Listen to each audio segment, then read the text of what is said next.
paz do Senhor Jesus, amém? Glória a Deus.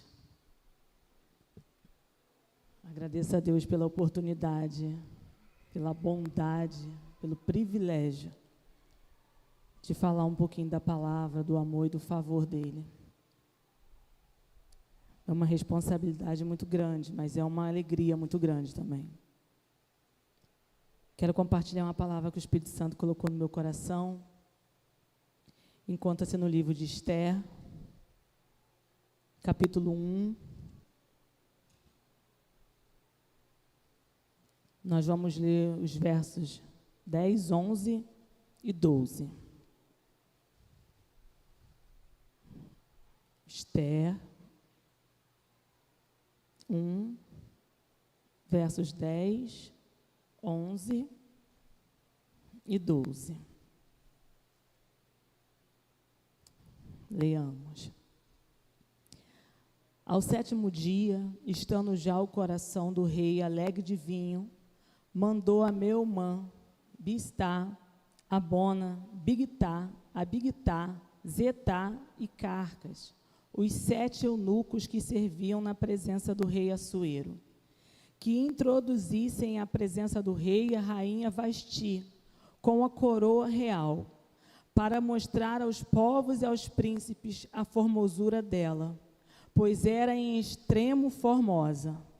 Porém, a rainha Vasti recusou vir por intermédio dos eunucos, segundo a palavra do rei, pelo que o rei muito se enfureceu e se inflamou de ira.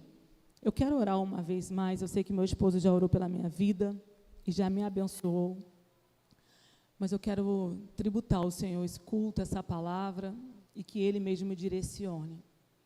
Deus, ainda na Tua presença, Pai, em concordância, Senhor, com tudo que já foi ministrado em nossas vidas, eu quero pedir que o Senhor fale ao meu coração, comunique ao meu coração aquilo que Tu queres que eu fale à Tua igreja.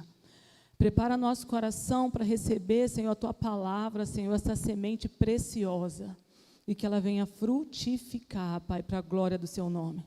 Que nós venhamos aprender um pouco mais, Senhor, do que o Senhor quer para nossas vidas, e que nós venhamos prosseguir no conhecimento e na graça. Fica à vontade, Senhor, que eu diminua e que o Senhor cresça, no nome santo e poderoso de Jesus. Amém e graças a Deus. Amém. Eu quero compartilhar com a igreja, nessa noite, é algo que o Espírito colocou dentro do meu coração. Que tipo de igreja nós temos sido? O Espírito que está sobre nós é Vasti ou é Esther? O nome do rei era Artaxerxes. Assuero era um título que significava rei venerável. Artaxerxes governou por 20 anos e 127 províncias, desde a Índia até a Etiópia. E ele deu um grande banquete com interesses políticos para todos os governadores das províncias por 180 dias. Foi um festão. Nem eu, Elisa, que gosto tanto de festa. 180 dias para mostrar o seu poder político, para mostrar a grandeza do seu reino. Ele abriu as portas do palácio para se mostrar e mostrar todo o seu poder. Depois ele abriu o palácio por mais 7 dias para todos os moradores de Suzã. No último dia do banquete, o rei manda seus eunucos buscar a rainha Vasti e introduzi-la na presença dos seus convidados. O rei abriu o palácio e mostrou todo o seu poder e riqueza, e queria também exibir a sua bela esposa. Ele não queria mostrar só o poder político dele, o poder bélico, como o reinado dele era grande, ele liderava 127 províncias. Depois de 180 dias comendo, bebendo e fazendo muitas outras coisas nesse tipo de festa, com o coração já alegre de tanto vinho, ele decide exibir a sua esposa. Ele chama os eunucos e manda introduzi-la na presença de todos, para que ele exibisse a sua grande formosura. E qual foi o comportamento de Vasti? Característica de Vasti: tomou uma decisão insensata ao desafiar o rei. Sua decisão traria sérias consequências para o reino: orgulho, coração altivo, rebelião, confiança em si mesmo e não no Senhor, desrespeito e insubmissão. Ela, como rainha, como esposa do rei, ela não poderia contrariá-lo mediante ao reinado dele. Ali ela estaria enfraquecendo o poder e a palavra do rei. Não é somente a atitude da Vasti, mas a forma como ela fez, o momento como ela fez e o tempo que ela fez. Qual foi o desfecho da decisão de Vasti? Ela foi deposta, banida e substituída. Todas as atitudes de Vasti e a sua postura poderiam ser colocadas à prova. As mulheres do reino admiravam a sua beleza, porém estavam mais atentas ao seu comportamento. E na hora de mostrar sabedoria, tomou a atitude errada. As pessoas podem olhar para nós e vão olhar para nós. A Bíblia diz que nós somos cercados por uma tão grande nuvem de testemunha. Mas uma coisa é o que eu falo, outra coisa é como eu me comporto. Uma coisa é a forma que eu me visto, outra coisa são as minhas ações e atitudes quando ninguém está me vendo, pastor. Certo dia eu fui ao monte e eu comentei lá nos Correios, eu trabalhava nos Correios nessa época, e eu falei que eu ia ao monte, mas eu não estava com roupa de crente. Aí o meu colega que não era crente falou para mim, você não tem que ter roupa de crente, você tem que ter um coração de crente. Você tem que ter comportamento de crente. Isso é alguém que não conhece o Deus que a gente serve. E por que ele falou isso para mim? Porque eu não estava me sentindo adequada para ir, porque eu estava com roupa de academia. E eu tinha comentado que eu queria ir, mas eu não estava com roupa de crente. É claro que a gente precisa se vestir de forma adequada. Roupa não salva, mas quem é salvo sabe se vestir. A gente precisa olhar para a gente e ver se a nossa postura, se as nossas vestes, se tudo em nós condiz com a palavra. Nós precisamos pregar em silêncio, mas o nosso comportamento vai denunciar quem de fato nós somos. A gente pode estar vestido, a gente pode estar com terno, com gravata, a gente pode estar ataviado, como falava na minha antiga igreja.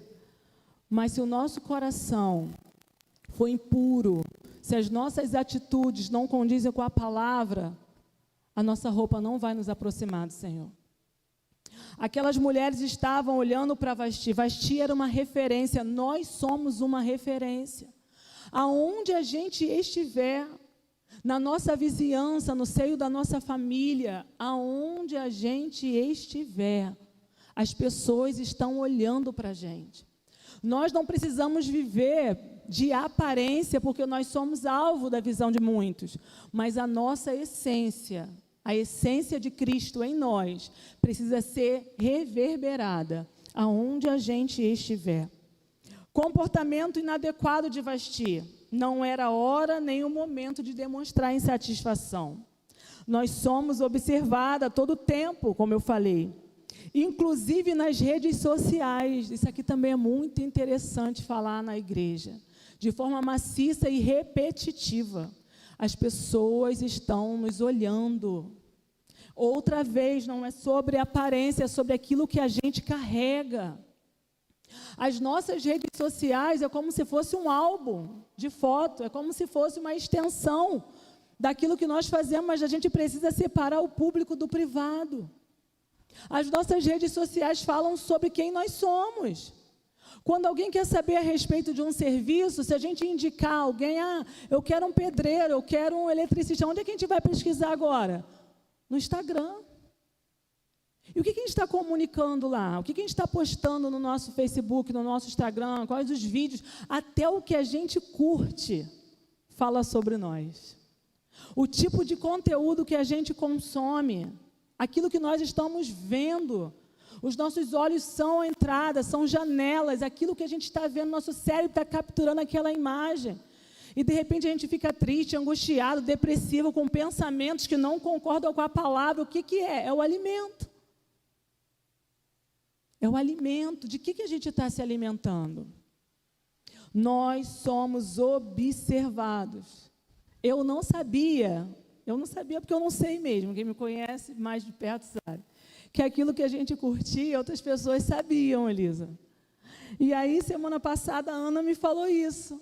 Ela falou que viu uma colega nossa curtindo um vídeo impróprio para menores de 18 anos. E ela falou assim, você sabia, fulana, que todo mundo que te segue está vendo que você está curtindo isso? E você não é serva do Senhor? E eu falei, mas dá para saber aquilo que a gente curte? Ela falou, dá, Andréia. Assim como eu sei que ela consumiu aquele conteúdo, as pessoas que seguem ela também sabem. E talvez você não sabia, ó, estou te ajudando aqui. Não estou te ajudando para você fazer errado, estou te ajudando para você entender que se alguém na terra está vendo, o céu está te vendo. Deus sabe tudo o que a gente faz, nossos pensamentos, intenção do coração, quem nós somos quando a luz se apaga. Quais os nossos comportamentos? Isso vai falar muito mais alto do que a forma como a gente se veste ou 1h30 no culto. Comportamento de vestir inadequado. E quantas famílias sofrendo por atitudes erradas, por ter perdido, se precipitado, tomado decisões sem observar as consequências nas próximas gerações. Quantas esposas, como nós ouvimos hoje aqui pela manhã, um testemunho que eu gostei muito que a Letícia trouxe, com dificuldade de submeter os seus maridos, ignorando a palavra de Efésios 5, 21, 22, que fala que nós temos que sujeitar os nossos maridos como ao Senhor, interpretando de forma errada o conceito da palavra submissão. Submissão está sobre a mesma missão, parceria, visão de futuro. Eu ouvi uma palavra da pastora Lília, que ela disse assim, case com alguém que compra o seu destino. Isso é submissão. Nós estamos na mesma missão. A nossa visão é o reino. Eu me sujeito ao meu esposo como ao Senhor.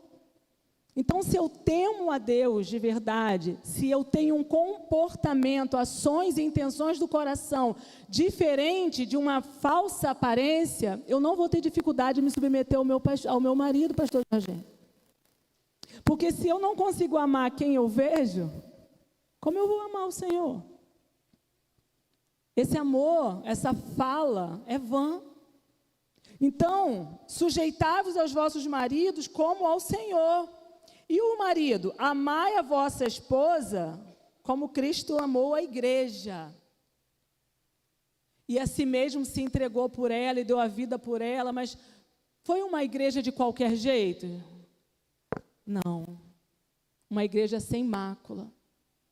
Porque a gente também, a gente quer falar que o marido tem que amar como Cristo amou a igreja, mas às vezes a gente não está se comportando como igreja, Liliane. Às vezes a gente quer que esse homem se entregue, nos guarde, dê a vida por nós, mas o nosso comportamento não é de igreja. Uma igreja santa, imaculada, uma igreja subserviente. Quais são as características dessa igreja de Cristo? Será que nós temos manifestado essas características? Ser submissa ao esposo não torna uma mulher diminuída ou humilhada. Eu gostei muito da fala da Letícia, ela me inspirou. Pelo contrário, te coloca numa posição de parceria e de união por um bem comum, que é o casamento. E aí a Letícia, eu nem sei se ela está aqui, porque eu tinha visto ela. E ela falou, eu tenho prazer de ser submissa ao meu marido, porque ele me ama, porque ele cuida de mim. Não te coloca numa posição diminuída, pelo contrário, torna nós e o nosso cônjuge parceiros pelo bem comum do casamento. Não é o amor que sustenta a aliança. Eu peguei essa frase. Mas é a aliança que sustenta o amor. A nossa aliança com Deus, pastor Jorginho, não é aquela dinâmica que o Senhor fez lá no Casados para Sempre? Quanto mais perto de Deus, mais perto um do outro. A nossa aliança com Deus vai sustentar o nosso amor nos tempos do inverno. Porque no casamento não é verão o tempo todo, não. Tem o outono, as mudanças do corpo. É muito bonito falar, parabéns, pastor Jorginho e Edilene, que fizeram 30 anos de casamento. Quantas estações? Foi verão, 30 anos? Tem mudanças, tem chegada dos filhos, tem o envelhecimento, tem questões financeiras, tem dias desafiadores, que se não for a aliança, esse amor por si só não sustenta. O que sustenta o nosso amor é a aliança que a gente tem com Deus. Quanto mais próximo de Deus, quanto mais a gente busca a íntima presença de Deus, mais parecido com Ele. E aí o nosso coração não vai ser semelhante ao de Vasti, submisso, que não concorda, que se levanta, que se rebela. Rebelião é pecado, murmuração é pecado, descontentamento não agrada o coração do Senhor. É claro que nós vamos falar ao Senhor o que está no nosso coração, as dúvidas, as tristezas, as angústias, mas nós precisamos saber como falar. Precisamos saber como manifestar para a nossa liderança os nossos pensamentos que muitas vezes estão em conflitos com aquela direção, e ouvir e compreender e trazer o bem comum para aquela comunidade. O rei está nos chamando para a presença dele. E quantas vezes nós dissemos: Senhor, estou cansado, tenho trabalhado tanto, sem tempo. Estamos esquecendo que Deus é primazia e de verdade deveria ser. Tem um hiato, um intervalo entre a gente erguer as mãos ao Senhor, e eu fui muito ministrada no louvor, verdadeiramente o Senhor habita no meio dos louvores. Quando a gente diz que o jugo é suave, o fardo é leve, eu falei: Senhor, mas está pesado, então não é meu. Se está pesado, se está te esgotando, se está te sequestrando, se está roubando o seu tempo de comunhão com o Senhor, não é dele. A palavra diz que o jugo é suave e o fardo é leve, e que nele a gente encontra descanso. Então não é desculpa a gente chegar diante do Senhor e falar que a gente está sem tempo para adorar, que a gente está desanimado para buscar a presença do Senhor, que a gente não tem tempo mais para vir nos cultos. Nós que estamos colocando demandas e situações no lugar da adoração. Nós que não estamos priorizando quem de verdade deveria ser prioridade da nossa vida. O Senhor está nos convocando à íntima presença dEle, para que nós venhamos continuar buscando a sua face, conhecendo e prosseguindo em conhecer o Senhor. Esté, ao contrário de Vasti, ela entendeu o caminho da obediência, da honra e da prioridade. Esté 2, 16, 17, que diz assim: assim foi levada Esté ao rei Assuero, à casa real, no 10º mês, que é o mês de Tebete, no 7º ano do seu reinado. O rei amou a Esté mais do que todas as mulheres, e ela alcançou perante ele favor e benevolência, mais do que todas as virgens. O rei pôs-lhe na cabeça a coroa real e a fez rainha em lugar de Vasti. No 3º ano do seu reinado, Vasti foi destituída pela desonra e desobediência. Desobediência deixa marcas. Talvez nós que aqui estamos nessa noite, podemos achar que o Senhor não está vendo, que nós estamos fazendo algo, ou temos determinados tipos de posturas, contrário à direção do Senhor. Essa semana eu recebi um post de uma amiga escrito assim: volta logo, Jonas. E aí ela escreveu uma mensagem muito bonita falando a respeito de Jonas, mas trouxe um entendimento diferente. Às vezes a gente pensa que desobediência é só o Senhor mandar a gente ir para um lado e a gente ir para o outro. Mas às vezes a gente até está indo para o lado que o Senhor direcionou, mas nós não estamos fazendo conforme a vontade do Senhor. Não existe obediência parcial. Obediência parcial é desobediência. Nós precisamos saber de verdade o que o Senhor quer para nós e executar completamente a vontade do Senhor. Não é só cumprir a escala, mas é cumprir a escala entendendo que é uma honra e uma alegria servir a esse Deus. Porque Ele não precisava de nós, Ele poderia fazer tudo sozinho, mas Ele decidiu nos oportunizar. E quantas vezes a gente faz algo para o Senhor, mas a motivação está errada?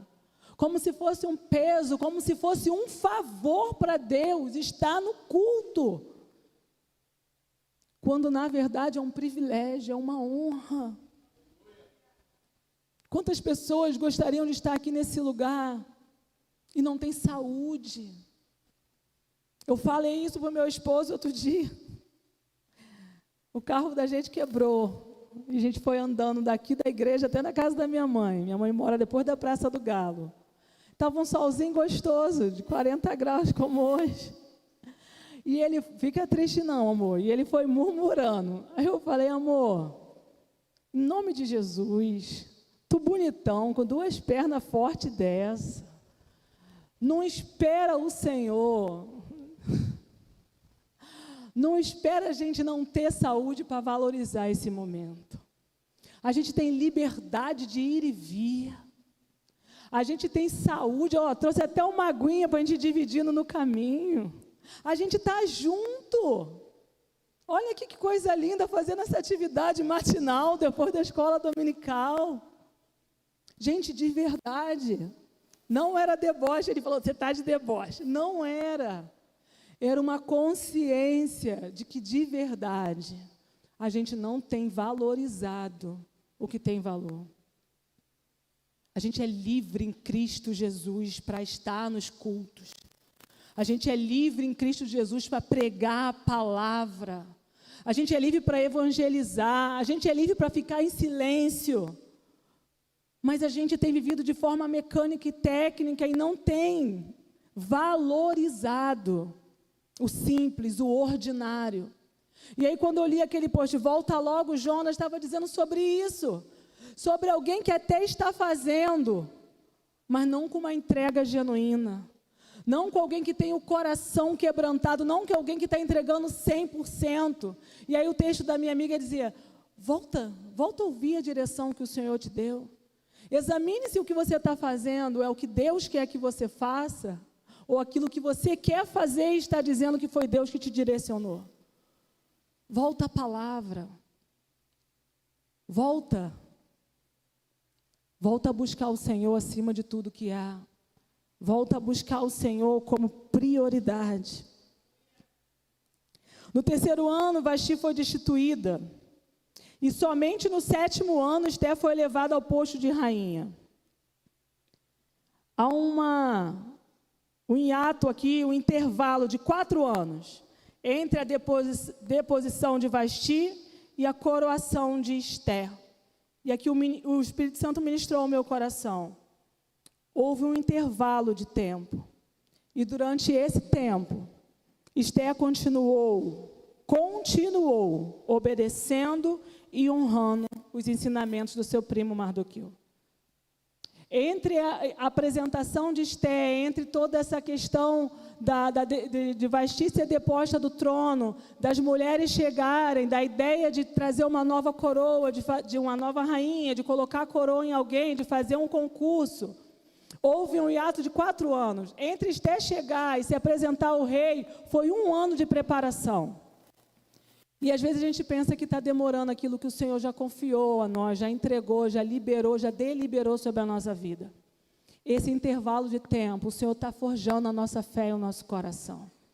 Continuemos acreditando, buscando na íntima presença, orando, nos aprimorando, crescendo na graça e no conhecimento de Deus.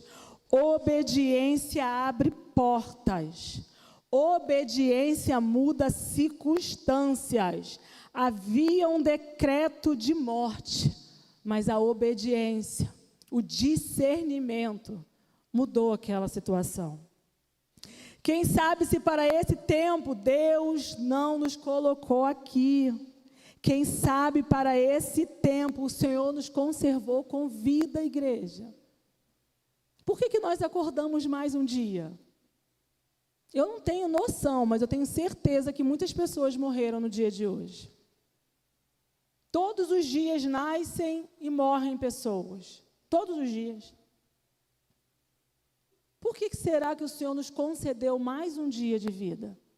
Já sei, a gente reclamar que está calor. Para que será o que nós fizemos no dia de hoje? Glorificamos o nome do Senhor, abençoamos vida, geramos vida, cuidamos de alguém, alimentamos alguém, louvamos o nome do Senhor. Para que será que o Senhor nos conservou para esse tempo? O inimigo pode até armar contra nós, tramar para destruir nossa família, matar nossos filhos, destruir aquilo que o céu tem construído em nós, mas a fidelidade a Deus transforma a maldição em bênção. Todas as coisas cooperam para aqueles que amam ao Senhor.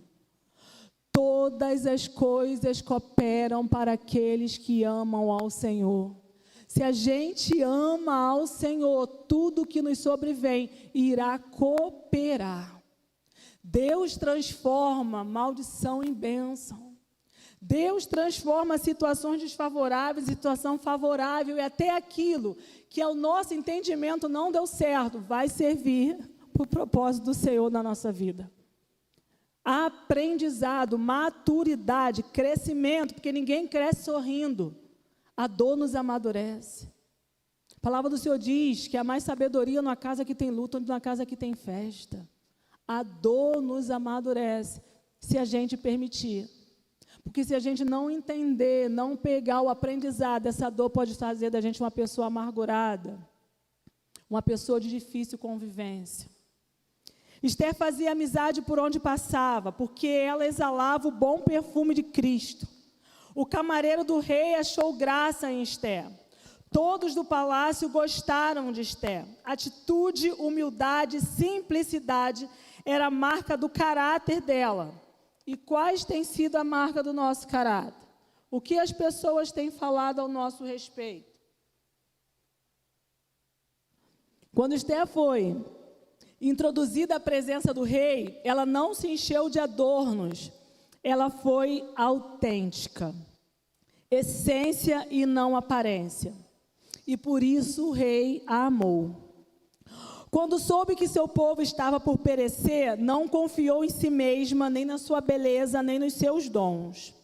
Esther foi orar e jejuar e pediu ajuda às suas servas para alcançar o favor do rei. Isso aqui é muito interessante também. Diante das situações de conflito e de dificuldade, para onde a gente tem ido? De novo eu vou falar das redes sociais.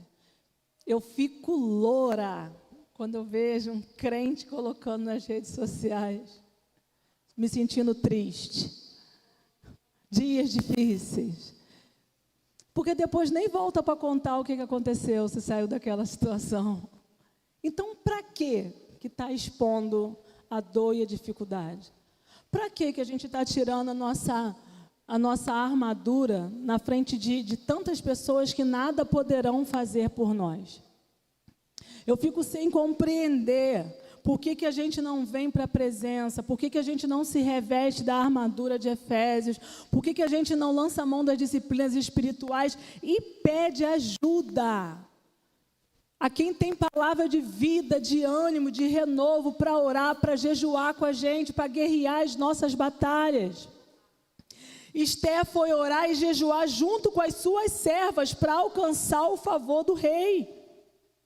Esther agiu com sabedoria e paciência, sob a hora certa de falar e de revelar a sua origem. Esther foi corajosa, Vasti também. Só que uma usou para o bem, um bem comum, e alcançou a salvação do seu povo. A palavra do Senhor diz que a mulher sábia edifica a casa, e a tola com as próprias mãos derruba. E eu não estou falando de mulher propriamente dito. O crente sábio, ele vai edificar. O crente sábio, ele vai sentar e planejar antes de fazer uma compra, antes de entrar numa edificação, antes de fazer qualquer coisa. Ele vai junto com a sua esposa orar, apresentar o Senhor, fazer propósito de jejum e de oração juntos. E se juntos eles não conseguem resolver aquela demanda, eles vão buscar ajuda. Eles não vão confiar no governo, na conta bancária, nos dons, nos talentos. Eles vão buscar alguém que tem de Deus para guiar naquele momento de dificuldade. A palavra do Senhor nos fala sobre sabedoria, que podemos pedir ao Senhor que nos dá de forma deliberada e não nos lança em rosto. Que igreja nós temos sido? Vastir ou Esther?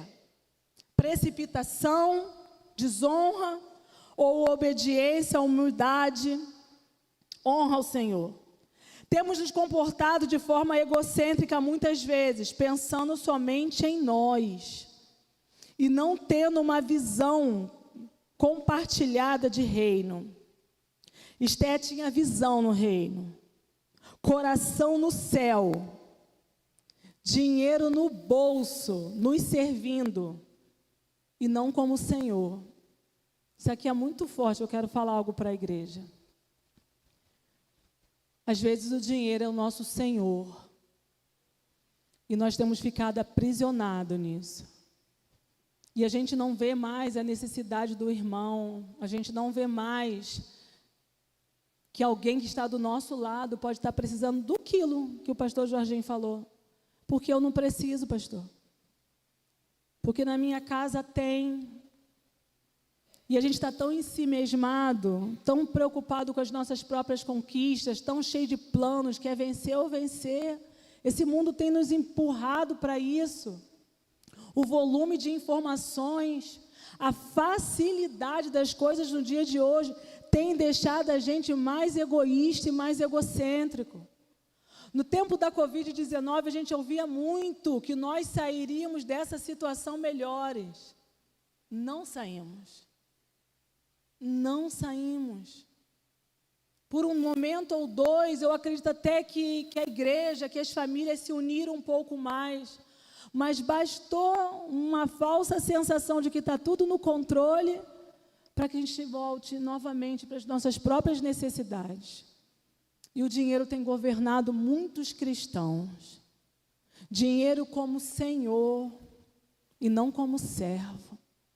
Porque se o dinheiro é o nosso servo, é a gente quem governa ele. É a gente que direciona ele. Ele não rouba a nossa energia, ele não rouba a nossa alegria, ele não dita as regras do nosso viver, do nosso contexto familiar. Nós não vamos ter dificuldades em devolver o dízimo do Senhor, em ser generoso na oferta. A gente não tem que ofertar por necessidade. Eu sei, de coração, que a igreja tem as necessidades dela, luz, água, aluguel, mas eu fico triste, pastor Jorginho, quando alguém diz que a gente tem que dizimar e ofertar porque a igreja tem necessidade, pastor. Eu penso que a gente tem que devolver o dízimo e ofertar por generosidade. Porque um dia essas portas estavam abertas para receber a nós e a nossa casa. E as nossas ofertas estão em favor do reino, para que outras pessoas entrem e sejam acessadas pelo evangelho que aqui é ministrado. Então eu não tenho que ofertar porque tem aluguel para pagar, eu tenho que ofertar porque eu entendi, aleluia, que há salvação nesse lugar e que essas portas abertas vão transformar famílias, levar salvação para muitas vidas. Esther entendeu que era tudo sobre o Senhor, que para o tempo determinado para trazer salvação e livramento para o povo, foi que o Senhor introduziu ela naquele lugar. Não é porque ela era mais formosa, não é porque ela era especial, mas porque tinha um propósito do Senhor para aquele tempo. E para esse tempo o Senhor tem um propósito. Para que nós acordamos todos os dias? Para que o Senhor tem nos dado vida, vigor para trabalhar, para receber conforme a nossa remuneração, conforme o nosso trabalho, porque digno é o trabalhador do seu salário. Mas só para a gente ter bens, para a gente dizer que tem, para a gente usufruir, isso é importante e necessário, mas isso é mesquinho demais. O Senhor tem nos convocado para esse tempo. Não é sobre templo físico, é sobre a eclésia do Senhor. Mas nós nos reunimos no templo para adorar o nome do Senhor, para aprender mais do Senhor. Então o dinheiro não pode ser o nosso Senhor, mas o nosso servo. E nós devemos ofertar a casa do Senhor com generosidade, porque Deus ama aquele que dá com alegria. Assim como a gente tem tantas prioridades na nossa lista do mês, eu anoto tudo. As nossas ofertas precisam estar como prioridade também. E não ser aquilo que nos resta. E às vezes não resta, então a gente não oferta, porque não sobrou. Deus sabe que eu não tinha. Deus sabe que você tinha, mas tu priorizou outra coisa. Deus sabe. Deus sabe. O dinheiro é um excelente servo e um péssimo senhor. Quem sabe se para esse tempo o Senhor não tem nos prosperado. Quem sabe se para esse tempo o Senhor não tem aberto uma porta diante de nós. Esté tinha o coração no céu. E nós precisamos ter também. Um coração lavado, remido, transformado. O Senhor está nos convidando de volta ao jardim. O Senhor está nos chamando de volta ao primeiro amor. Todas as vezes que eu tiver a oportunidade de pregar esse ano nessa casa, eu vou falar a mesma coisa, eu vou ser pregadora de uma nota só. O Senhor está nos chamando de volta. A igreja do Senhor nesse tempo se encontra distraída. Nós estamos correndo atrás de coisas que o Senhor mesmo vai trazer das nossas mãos. Precisamos priorizar o reino. É tempo de a gente voltar ao jardim. Buscar a face do Senhor acima de tudo que há. A gente quer ser honrada, mas não honra. A gente quer ser abençoada, mas o coração está endurecido para abençoar. A gente quer o perdão, mas não libera. O Senhor está nos chamando para a íntima presença dEle. Continuemos servindo ao Senhor com os dons, talentos, com tudo que Ele tem nos entregado. E se alguém me servir, o Pai o honrará. O conceito de honra e serviço parece que está esvaziado nesse tempo. É para doar, é para entregar, é amar o próximo de verdade, da mesma forma como a gente se ama. É pregar a verdade que liberta e anunciar para esse tempo. Está chegando o carnaval. É anunciar para esse tempo que Jesus está voltando e que não dá tempo para ir lá fora dar uma voltinha de 4 dias e voltar em cinza e voltar e apresentar um fogo estranho para o Senhor. É tempo de a gente voltar à prática das primeiras obras, tirar as cinzas da tristeza, da murmuração, do pecado e colocar lenha de adoração. A gente não pode negligenciar a cruz e dizer que Jesus está voltando. Que Jesus está voltando para buscar uma igreja, mas não é uma igreja de qualquer jeito. É uma igreja que não se influencia por esse século, que não se contamina com aquilo que não é pão. Voltemos ao primeiro amor. Temor e tremor. Quem sabe se para esse tempo o Senhor não nos tem conservado com vida. Fique de pé em nome de Jesus. Eu quero orar com a igreja nessa noite. Espírito Santo, tudo aquilo que tem nos roubado de Ti, talvez um coração soberbo, Pai, autossuficiente como o de Vasti, Eu só vou fazer se for do meu jeito, no meu tempo. Eu é quem sei. Quebranta esse coração nessa noite, Senhor.